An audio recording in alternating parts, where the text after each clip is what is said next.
जय जगन्नाथ। मोर नाम सत्यनारायण आचार्य। मु हूँ भागवत प्रचार समितिर सभापति। यही आमर जो भागवत वर्तमान जगन्नाथ पुरी धाम मणिराम मठरे चली।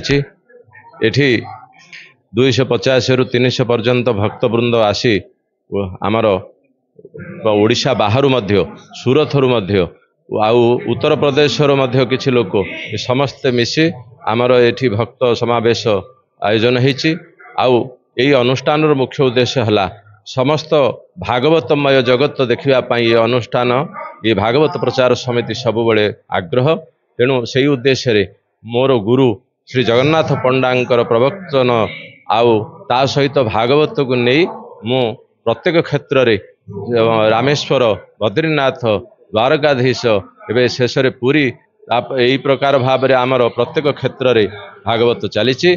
भागवत अनुष्ठान रे समस्त को आनंद आसूची। आमर रोसैया को वृंदावन आसछन्ति समस्त को सबु प्रकार आनंद दवा पर भागवतर रसपान करा जाउची। तेणु यही प्रकार उद्देश्य होची आमर भागवत प्रचार समिति। जय जगन्नाथ, जय जगन्नाथ, जय जगन्नाथ।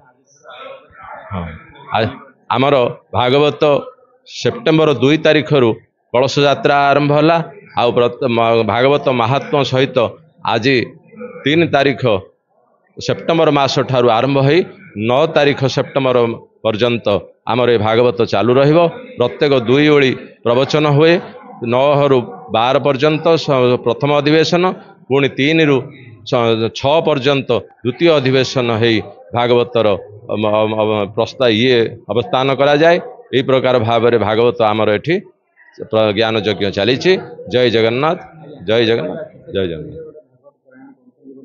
हाँ हाँ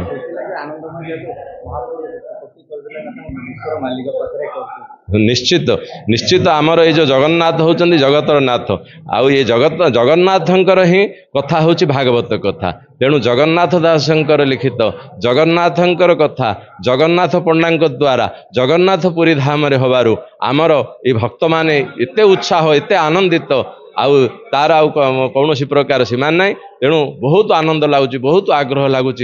जगन्नाथंकर कृपा छड़ा ये सब संभव ना। तेणु यही आ द्वारा आम बुझीपार्चु जगन्नाथंकर कृपा आम केते निश्चित भाव में अच्छा। तेणु जय जगन्नाथ, जय जगन्नाथ, जय जगन्नाथ।